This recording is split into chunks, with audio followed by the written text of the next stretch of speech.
almost ready. I'm trying to figure out how to keep it charging and also focus on you at the same time. Okay. Understandable. So, just let me know.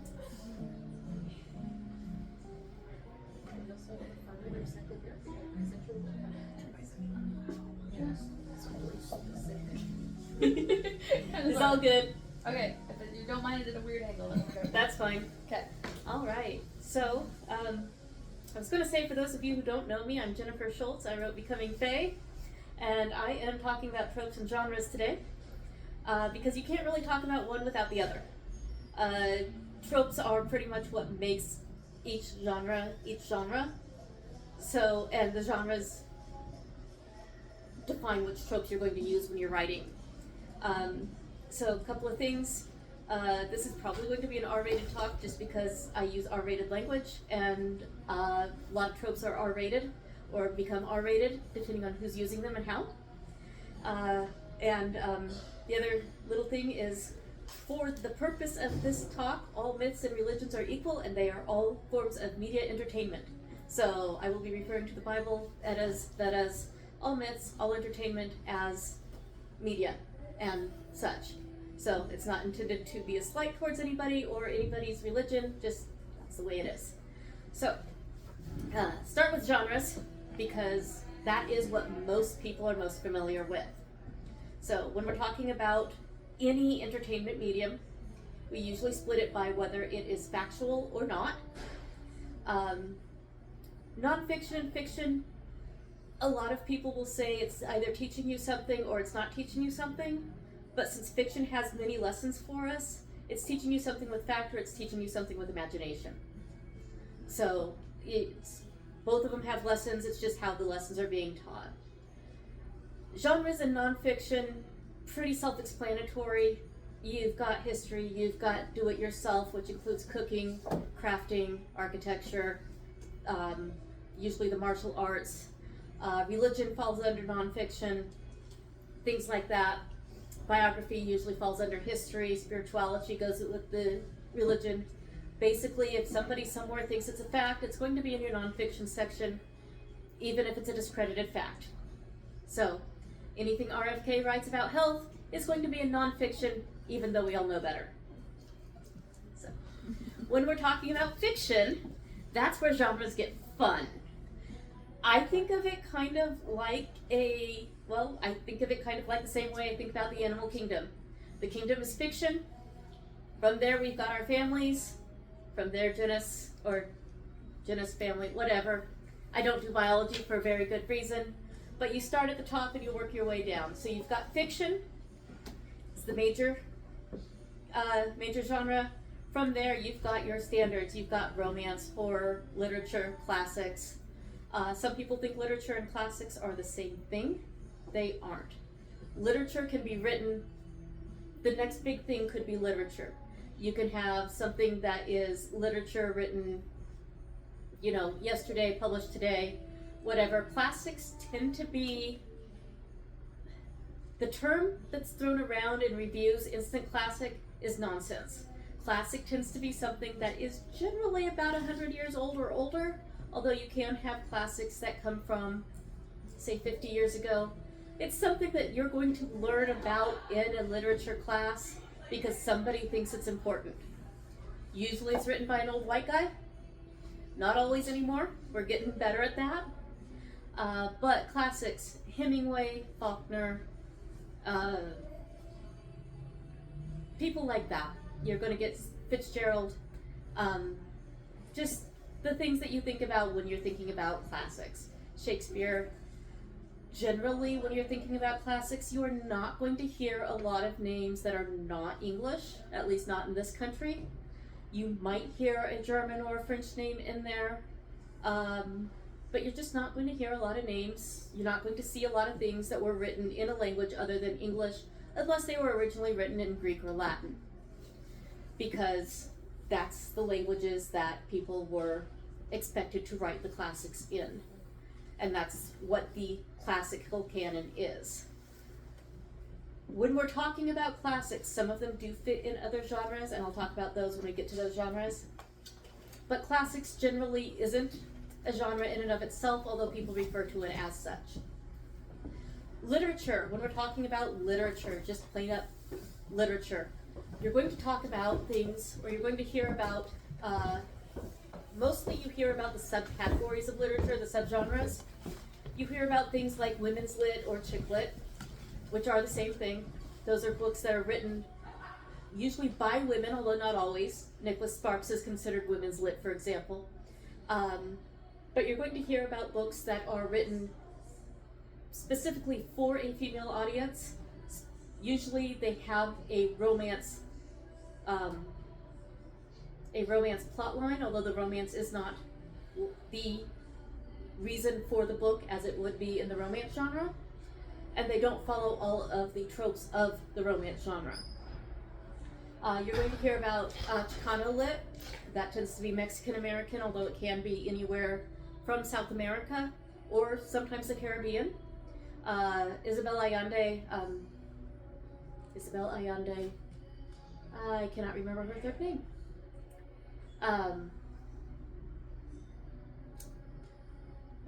It'll come to me at some point because it always does. But Chicano lit, you're also Gabriel Garcia Marquez is another big name for Chicano lit. African American literature, there's quite a few books out of that should be considered classics. Nora Hill.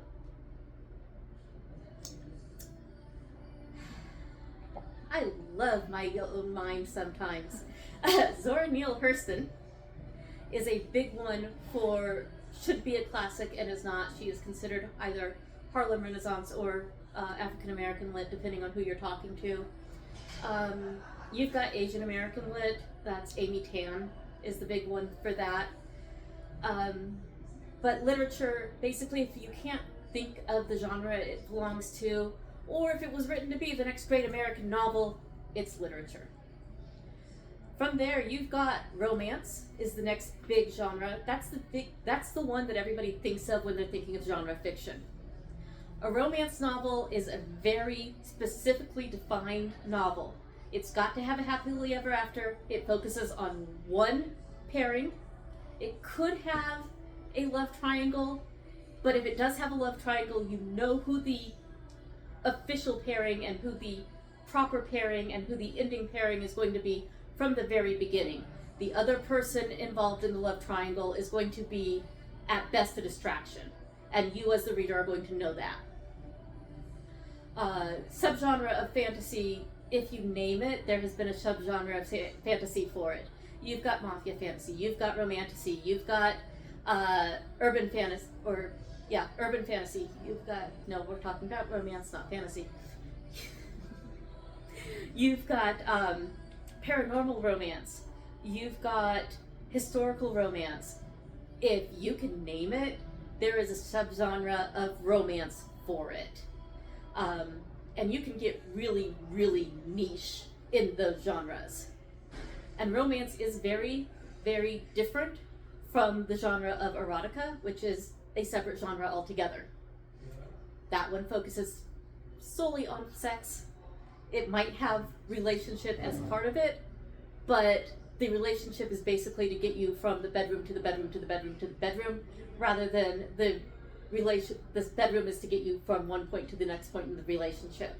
Whereas in contemporary romance, the bedroom is used to get you points in the relationship, as opposed to that. Your next genre is going to be fantasy. Some people try and lump fantasy and sci-fi together as speculative fiction. You can do that. There is a lot of crossover. The Pern series is a great example of crossover between fantasy and sci-fi. But for most people will either read one, sci-fi, or the other, fantasy. They won't read both. So if you're going to read fantasy, if you're going to read sci-fi, that's the one you want to read. And each one of those has its subgenres. You've got urban fantasy. That's Buffy the Vampire Slayer. She's out there living in the modern world, in the modern life. She's got computers, she's got homework, she's going to high school, and she's still kicking vampire butt. You've also got high fantasy. That's Tolkien. Elves, orcs, dwarves. You've got low fantasy. That's the Drizzt series by R.A. Salvatore. No, low fantasy is Terry Pratchett, excuse me, where it's comedy. Dark fantasy is the Drizzt series, or it is George R. Martin and Song of Ice and Fire, Game of Thrones.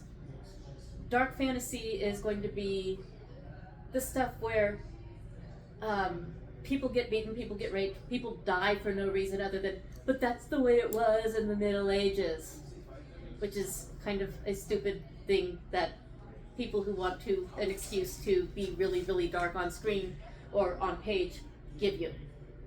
So, there's no need for it. People do it anyway because some people like writing it, some people like reading it. So, but you also have, you've got middle-aged fantasy, you've got sword and shield fantasy, you've got, there's all sorts of fantasy. Again, if you can kind of think of it, there's fantasy for it. There's even space fantasy, which is kind of where Pern falls under, if you're going to go that way, or other of Anne McCaffrey's series, where she's decided that she wants her telepaths to be in space, and that's how everybody communicates across space. If we're going to talk about sci-fi, you've got space opera, which is basically any sci-fi thing that is more focused on the character and character development than it is on the actual sci-fi. Star Trek, Star Wars, both of those are space opera. Honor Harrington, that we were talking about earlier, is space opera. You've got hard sci-fi. That's Andy Weir. Anything where the science has actually been researched and could actually happen is hard sci-fi. If you can look at what's on the page and go, gee, I wonder why we haven't done that yet, that's hard sci-fi. You've got soft sci-fi, and that, again, anything where you're looking at it going, this is just something happening in space. Firefly was kind of, soft sci-fi. You just kind of ignored all of the stuff that didn't make sense and watched for the fun of it. That there were sci-fi elements, things wouldn't have worked if they weren't in space. The whole concept wouldn't have worked in space, but it was still not the focus of the show. It just happened to be that space is how it worked.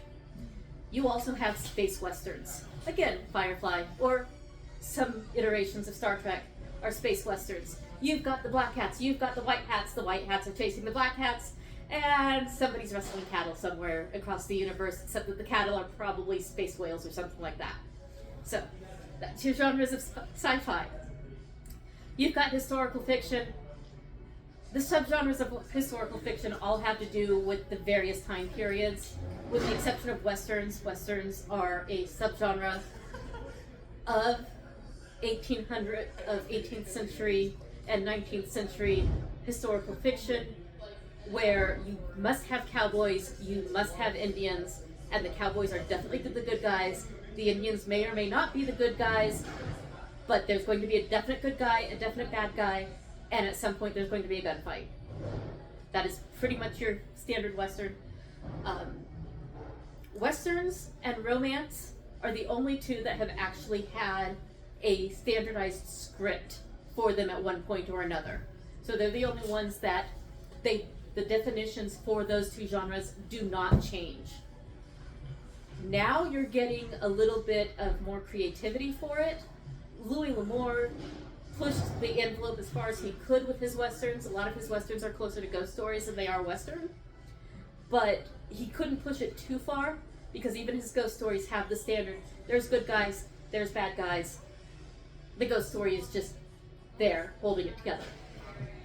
So, horror. Under horror, you've got thrillers, psychological horror, straight up horror. Stephen King writes all three. Odd Thomas series is a psychological horror. You've got Lovecraft for paranormal horror, the eldritch horror, that type of thing. You've got Dracula is an early example of horror, even though we've started putting that as classics again. So, The Yellow Wallpaper is another one that's considered classic. That one is a psychological thriller. And if you haven't read it, I really recommend it because it is one of the best examples of psychological thriller out there. You've got The Lottery, again, psychological thriller, but you've also got The Haunting of Hill House, which is a great ghost story and a great horror novel and a great example of the genre. For movies, you've got the classic Psycho, but you've also got, The Shining. You've got the Scream types, and you've got the Slayer types, the Bloodbath types. All of those are horror of different genres, different subgenres. And lastly, you've got your mysteries.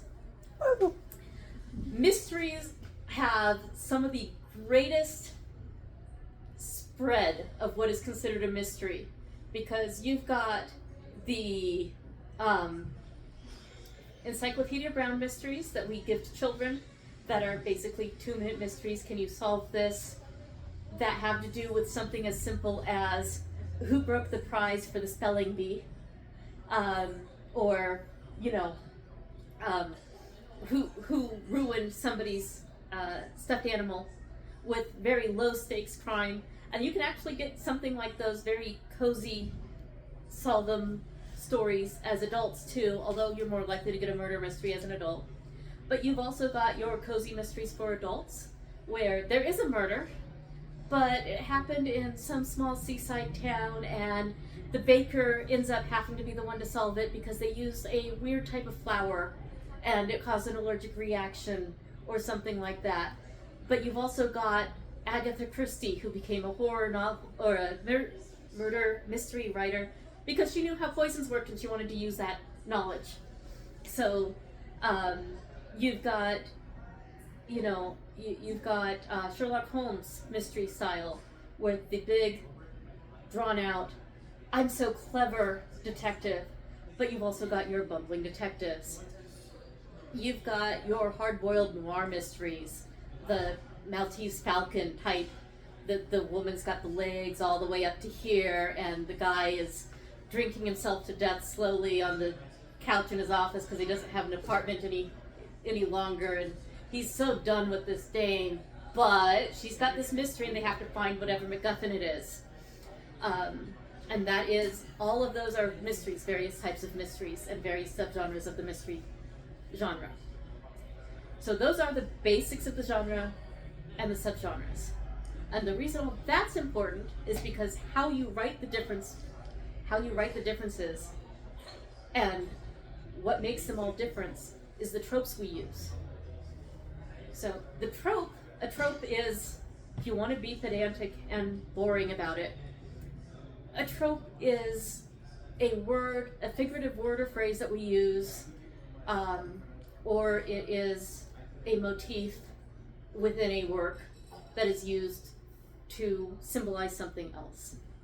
So wider audiences have now used the word trope to mean something that shows up over and over again across multiple medias to indicate, to be shorthand when talking to each other about, oh, you'll like this book, it's got, and then you give the trope. It's got the bumbling detective. Bumbling detective is a trope. It's got a happily ever after. That is the trope that is the difference between a literature novel with a romance at the center of it and a romance novel, is the happily ever after.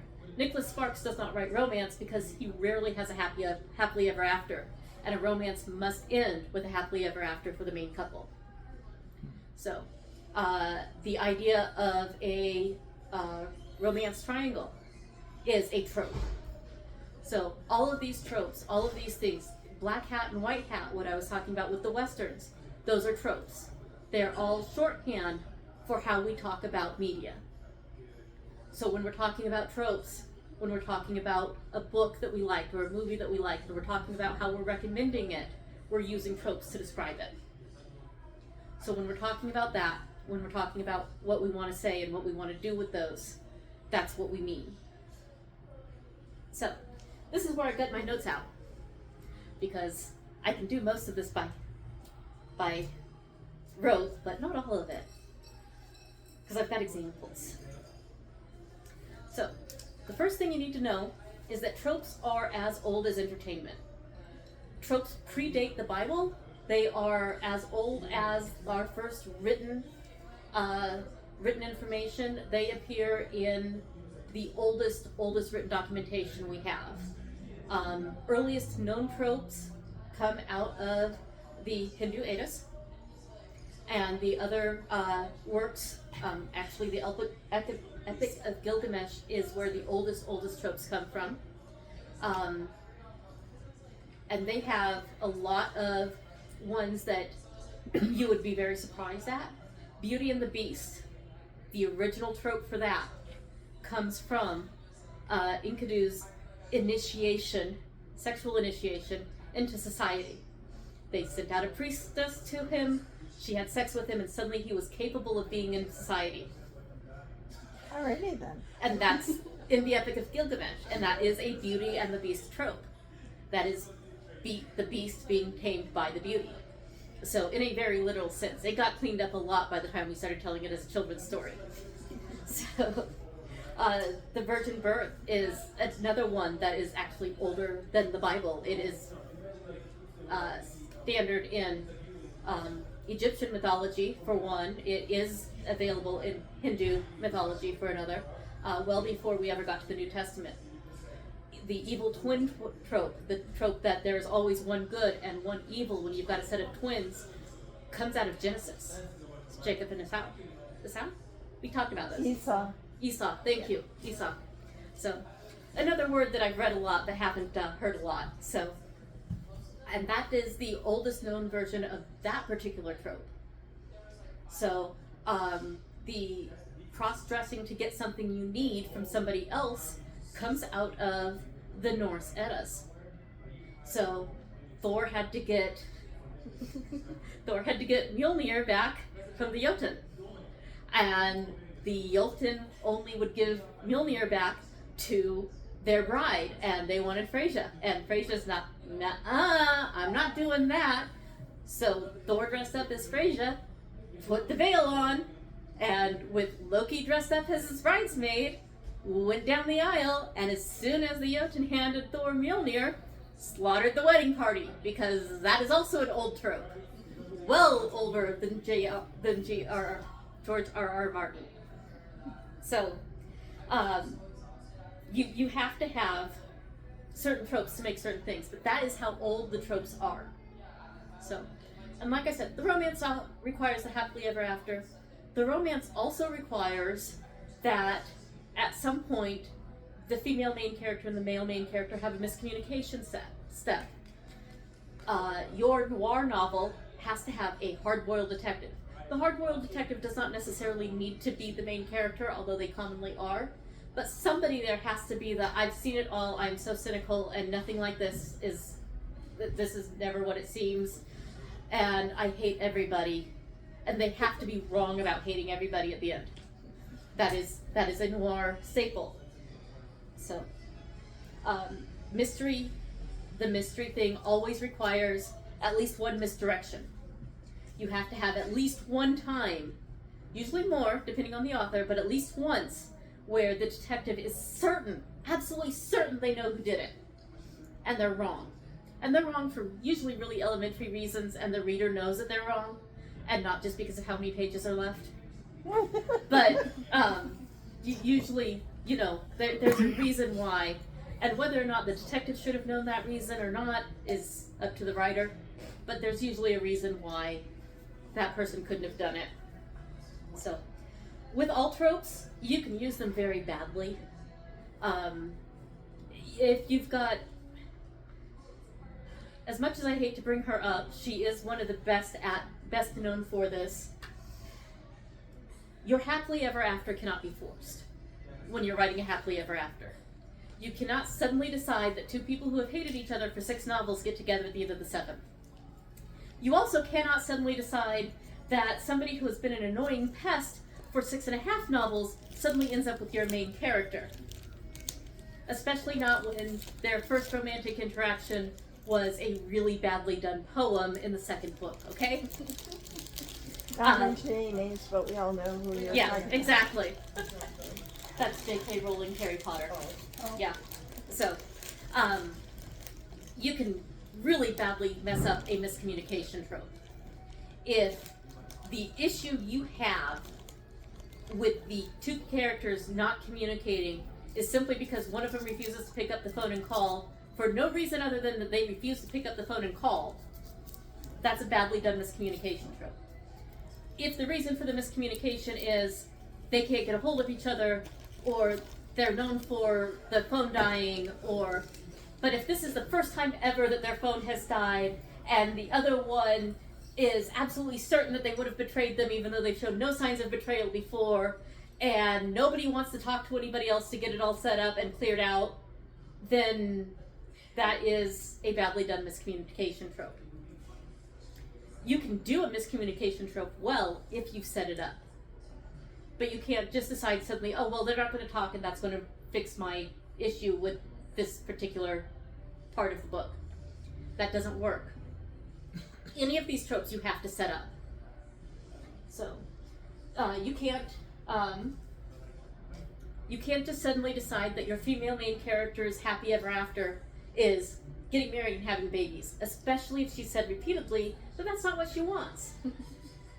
Babies Ever After is the trope name, and it's done, well, it'd be like Lara Croft settling down and having babies is not in any way, shape, or form set up in any of her games, any of the media that surround her, or any of her movies. So if she suddenly settled down and had babies and that was her happily ever after, everybody would be going, what?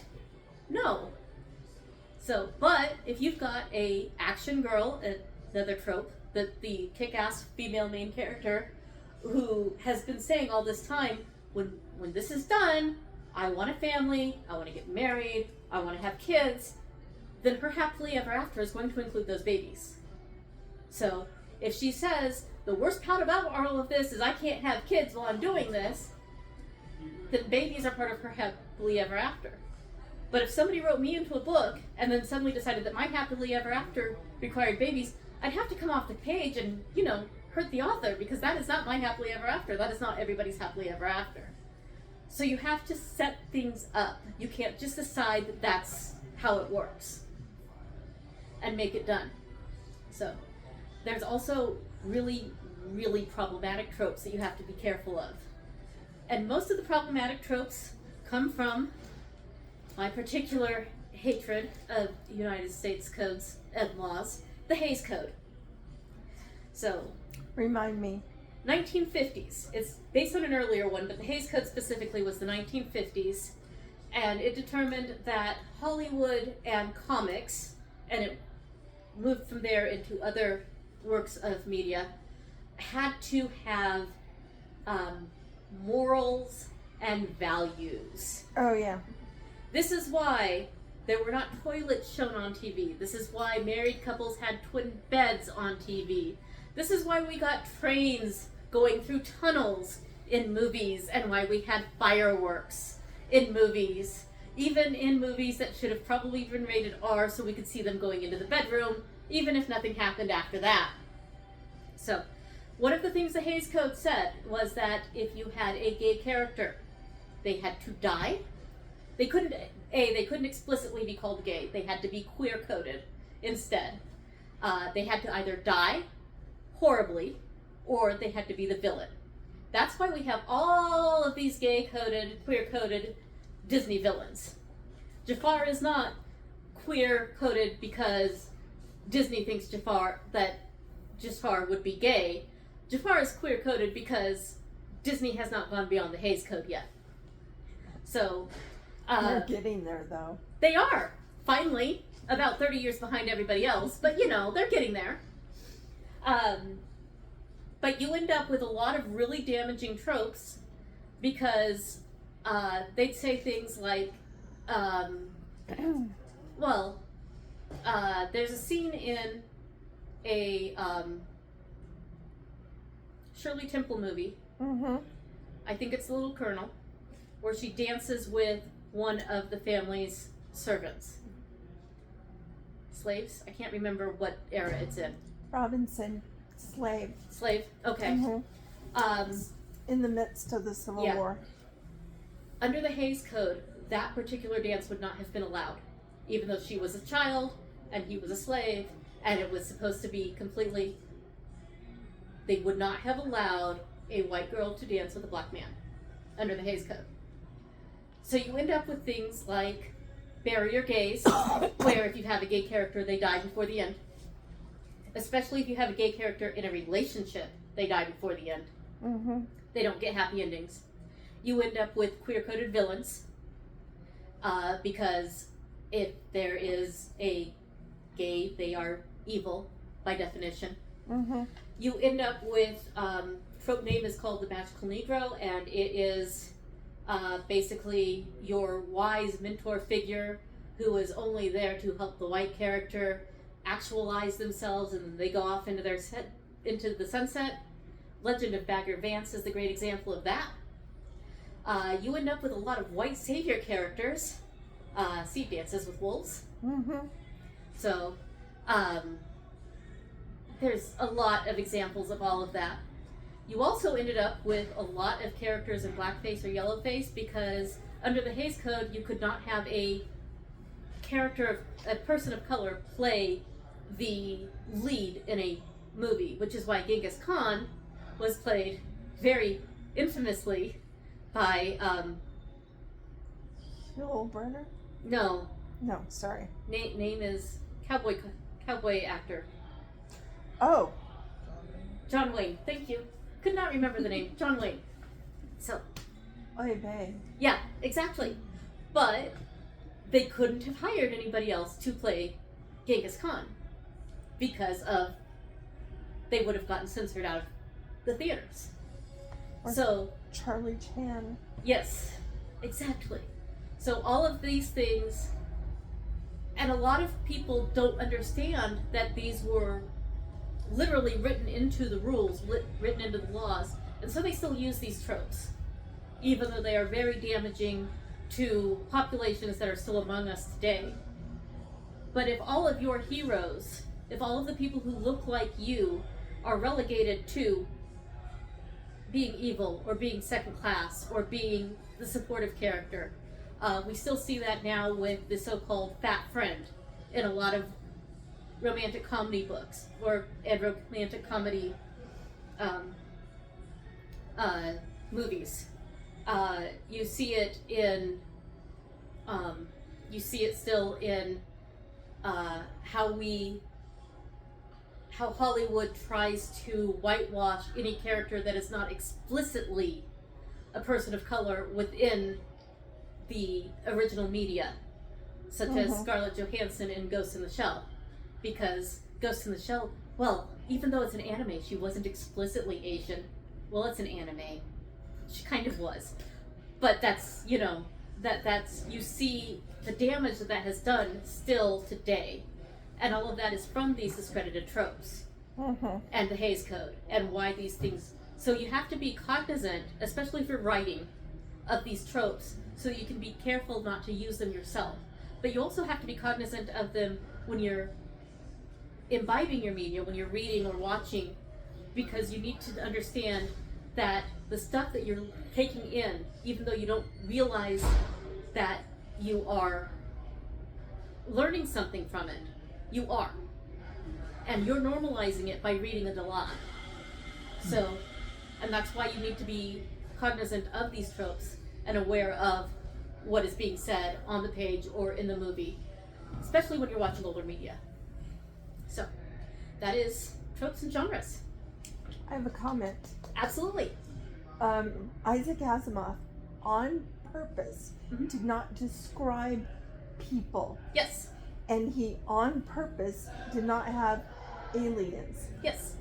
Because he was a Russian Jew who grew up in New York City, and his editor was an extremely racist guy who loved the idea of white spacemen killing, So, he's on record as saying he did part of that to get around Hays Code. Yeah. Yeah. So, does anybody have any questions? So I know what I think of this, and we may have even talked about it in the past, but the fact that there's a new sequel to Avatar, because that is just, I mean, it's just a parade of tropes across mishmash genres. Yeah. And I know what my opinions are about that, but I'm curious what yours are. So I hope haven't they seen the new fix one. it. I haven't seen the new one. No, me neither. I'll admit that. But the first one was anti-colonialism, because it was trying to keep the military from getting the unobtainium, which they literally called the metal that they needed unobtainium, which is actually the trope name for a unknown item or unknown metal that the evil guys are trying to mine out from underneath the native population. But it's also a white savior trope. It's also incredibly ableist. Because he's in a wheelchair in his own body, but he's not in the Avatar. And when he chooses to make that choice, is he doing it for love? Is he doing it because he's got a brand new body? Is he doing it because, you know, the fact that he becomes the best of them once he is one of them is, again, white savior. There's a little bit of white man's burden in there, in that they don't seem to have been doing everything that they could be doing to save themselves until he's there to do it for them. It's really a... I thought better of James Cameron, to be honest. Because he usually does a very good job at avoiding the more damaging of the tropes. And in this one, he seems to have put all of the really bad tropes in a hat and pulled them all out and seen which he could use. That could have been the author, the writer of the thing, and he's just doing what's written. There have been accusations both ways on that. Yeah, I bet. In the behind the scenes stuff, so it's hard to say. So it is not. It is a really great example for how not to use a trope. An example of the opposite is Whoopi Goldberg in Sister Act. Yes. Because her character was written for a white woman. And she came in and just killed it. Oh yeah. And my favorite example. She became the black savior. Yeah.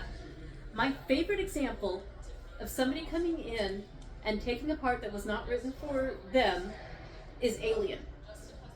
Because Sigourney Weaver's role was written for Mia.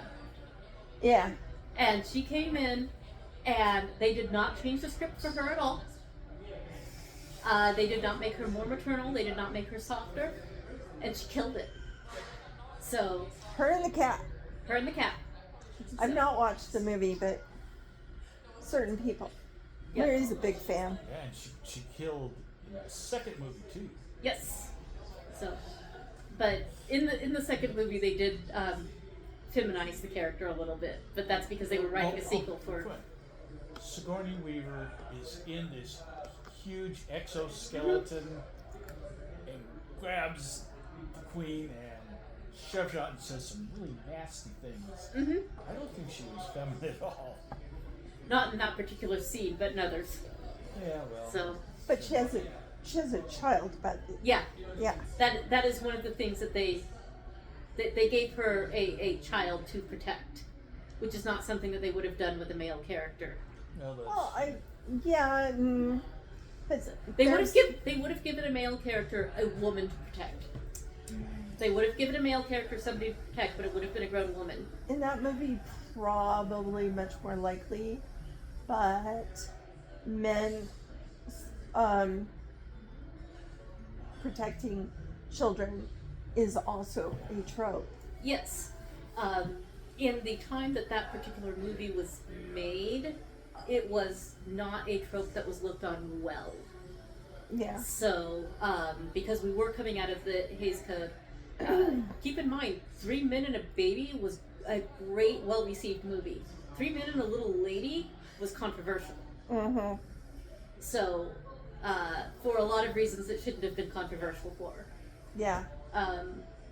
So Yeah. a grown man protecting a child, especially a female child, at the time that Aliens came out, would not have played nearly as well as a grown man with a grown woman or a woman with a child. And that's really interesting because I just recently saw the new Predator movie, and I had never seen any of that franchise. I haven't even seen Alien all the way through because it was too scary for me. Yeah. but, I've only you seen know, the first Alien, yeah. Like, I know what they are, but I never actually sat through a movie. And without giving spoilers for the plot of the movie, you have a male main character who is in the position of protecting an arguably not really female but female coded character and a child in this movie who's sort of a reluctant protector. Yeah. So it's like interesting that that's how that series has evolved from the origin to the one that's in theaters now. Reluctant protector is the male equivalent. Think Secondhand Lions. They have a child just sort of dumped in their lap, and okay, what do I do? Or AJ and the Queen. So we're doing media rather than books, but Yeah. Well, it's all media. but I don't read those kinds of books.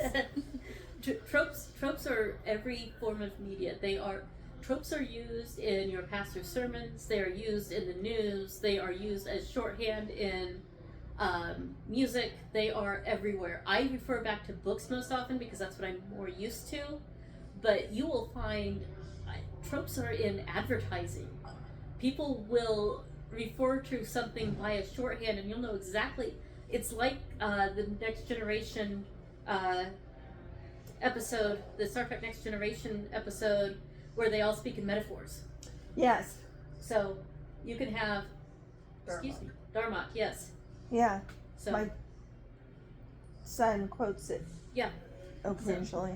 You can have an entire conversation with tropes if you're familiar with all of the tropes. It's like we were talking about with the book earlier today, how there were things that you weren't familiar with. Yeah. And that was tropes. Because and the tropes build. So like I can talk about one of the big tropes in romances is called the meet cute. And that is she falls over the curb and he catches her. And they, meet later under different circumstances, and she recognizes him as the one who caught her. And oh, how cute! But there's also the meet ugly, where she falls over the curb and spills her coffee on him, and he's on his way to this very important job interview, and so he's yelling at her. And then they run into each other later, and she's the secretary of the guy he's interviewing with. She's never the person he's interviewing with. She's the secretary. And he makes a big stink about it, and she gets fired, and then they end up on a blind date together, and they hate each other, but they end up together at the end. You've got mail. Exactly. Thank you. You've got mail. So, but you won't know what a meet ugly is unless you know what a meet cute is. Right. Right. So, but the tropes build. Media literacy builds. I can talk about the same tropes to an audience in Asia, and they're not going to understand quite as many of them because most of our tropes come from the Bible. And the Bible got most of the tropes from elsewhere, but most of our tropes come from, originally, the Bible. Mm-hmm. So there are equivalent of Beauty and the Beast tropes. Samson and Delilah is a Beauty and the Beast trope, even though we're expected to side with the Beast on that one. So, well, I don't think the Beast is ever a character we're not supposed to side with. We start out with this ugly person, but trope-wise we are. We're supposed to side with Beauty.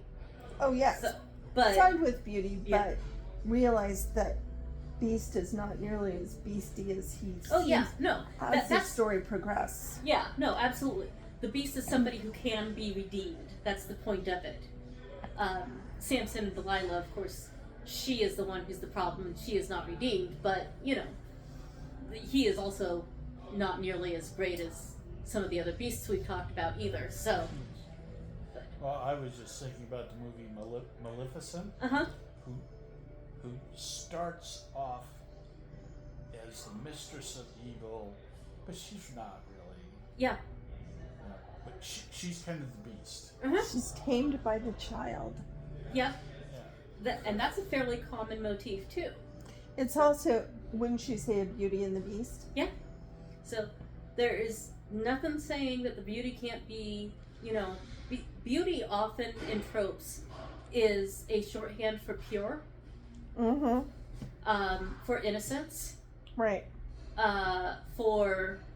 And that's all stuff that has been added to that trope since it was first seen in the Epic of Gilgamesh, and since it was seen in the Bible, and since it was seen in Egyptian mythology, and since it was seen in, that's all fairly recent adaptation to it. Most of these tropes, like most of the Grimm's fairy tales, were a lot nastier when they first came about. Right. Right. So, Yeah. In Korean drama, the trope is there's always a triangle. If it's a romance, there's a triangle. And it might even be a quadrangle, a square. yep. But the two people are going to get together and two people are not. That's just the way it goes. Yeah. But you'll see a possibility for the other two. But at the end of the story, they're not together. Yeah. You have the option to put them together. And as a general rule, the male and I say male, but it's not necessarily male, but just that the leading person will be a little on the mean side, and the female person will be a little on the very wimpy side. Yep. And they help each other, and they both become nicer Yep. at the end. And we will probably not see a wedding. Yeah. In Hindi, you will see a wedding. Yep. So it's all very dependent on, tropes are all very, very culturally specific. And there are some that have gone, mostly because of colonialism, that have gone around the world. But not all of them. Yeah. So. Well, that makes sense. You have instances where, colonialism, capitalism, Puritanism will change a story from one genre to the other. Just talking about Disney made me think of The Little Mermaid. Yeah. Because, the original Little Mermaid is not a romance by romance standards, because it does not have a happily ever after. It's a tragedy. She dies for love. And it's a horrible tragedy. She dies in pain. And not only that, but she is not spending the movie, giddy with love and blissfully trying to attract. Every step she takes is walking on knives. So she's enduring torture, and she's chosen that. She's taken that on for herself. And Disney's Little Mermaid does too, but that follows the standard romance. Yes. And you know that it's going to be happily ever after, because you know the Disney tropes and the romance tropes, and unless you've read, and not for nothing, but reasons why they might have changed this. One, okay, we don't want to present a tragedy to children. We don't want children to see the Little Mermaid die. And also the original book, super queer by a queer, because of a queer romantic drama in his own life. That too. Yeah. Although Hans Christian Andersen was overly dramatic anyway. Sure. Kind of. Yeah. I mean, it doesn't get much more dramatic than I'm walking on knives for you and will turn into sea foam if you reject me. Towards your straight friend. Reverse Right. Yeah. I had a question about the Hays Code, now, as the movie industry and the media in general has kind of moved away from that, did it stop becoming regulations? Did it get replaced with different regulations? So, it was never actually written into law. It was just the MPAA was formed after. So they kind of took the place of, but it was a series of bookstores and movie theaters and comic book stores that would not publish or would not carry your stuff. Comics Code Authority. Comics Code Authority. The old Silver Age comics all have Comic Code Authority stamps on them. I remember that as a kid. It was a You big see deal. that stamp, Yeah, and I had no idea what it meant. yeah, And So- it's approved by the censors. yeah. Yeah. The replacement was so you're too young to remember this, but in the 90s, Back in the dark ages. yeah, there was a big deal about a couple of the rap artists swearing on their CDs. Yes. And So I get the parental advisory thing. yeah, you got the Yeah. parental advisory thing. Tipper Gore went in front of Congress about it. It was a big deal. Walmart refused to Snyder. carry them. Yep, Dee Snider was in front of the Senate. It was a huge deal. And the parental advisory stickers, the MPAA, people voting with their pocketbooks, protesting outside theaters, bookstores refusing to carry books. That all kind of took the place of that, except that as people got more and more ways to consume their media and to find their media, it became less and less easy to Censor. censor, so it's not really gone away, it's just that nobody can enforce it anymore. Makes sense. I mean, there are still theaters that would really like to not carry these movies, not carry these books. And there are theaters that do not carry some movies over this, that, or the other thing. There are movies that do not carry Passion of the Christ. But then there are also theaters that carried Passion of the Christ every time that something that they thought was obscene came through, and they just go back and show Passion of the Christ instead. Which I consider to be obscene. Yeah, it was. There are theaters that did not carry anything that Bob Smith did after Dogma. So, because Kevin Smith, yes, thank you. Interesting. Kevin Smith did after Dogma because Dogma was just so bad. Which is actually one of my favorite movies that features religion at all. My Just got kids the rights too. back to that. Yes, he did. He's planning on taking it on tour. He'll probably go to Seattle. He probably won't go to Spokane, but an excuse to go to Seattle. Sometimes country Spokane on the way to Seattle. Yeah. Just saying. So, but the whole thing is, you can't enforce censorship when people can get around the censors. Right. So, the other thing is people started winning lawsuits, and the big one, and the reason why I hate the industry and love it at the same time, the big one was the People versus Larry Crone. Versus Larry who? Larry Flint. Oh yeah. He was the founder of Hustler magazine. Okay. Porn more explicit than Playboy. Definitely. So, and they tried to shut him down for being exactly what it says on the tin, explicit porn. My mother said it was a boring magazine. Well, it was. The articles in Playboy are much better. They are. Or at least they were. I don't know if they still are. I haven't read any in a long time. I don't think it's still a thing. I think the daughters sort of ran it into the ground. Probably. They did have a good online presence. I know somebody who, at least as of 5 or 10 years ago, was an editor for Playboy Online, and there was still some good content still being published there, but I don't know about print or if that's still the case 5 or 10 years later. Yeah. So, but the thing is under the First Amendment, you cannot, the government cannot, you can carry whatever you want or not want, but the government cannot tell you what you can and can't carry. Yes, that's the big difference. And they cannot tell me what I can and can't write. But individuals and groups and unions and other things can.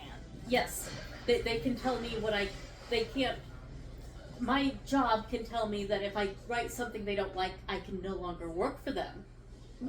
But they can't stop me from actually saying it. I just have to decide if the consequences are worth it. And that is the difference. The Hays Code didn't have teeth once we had a way around it. Right. So censors never have teeth once there's a way around it. Any other questions?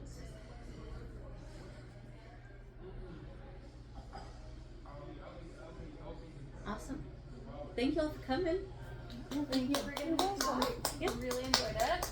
Do you have copies of your book for sale? Right behind you. Right here. Right on the table. I'm Yeah. over here. And Jen brought more. So if anyone does not have a copy of Jen's book, now is your turn to get it. No, We have 2 copies. This one? You're coming Faye. I was going to tell you something about that. Until you came along with that book, I had no idea what Faye meant. Okay, I just saw a movie, and they were talking about the Fae in the village. I'm like, okay, I know what that means, and it made sense. And I was thinking, if someone didn't know what that meant, like, I was like, so? It is becoming more common. It's one of those that comes in and out of favor as fantasy comes in and out of favor. So.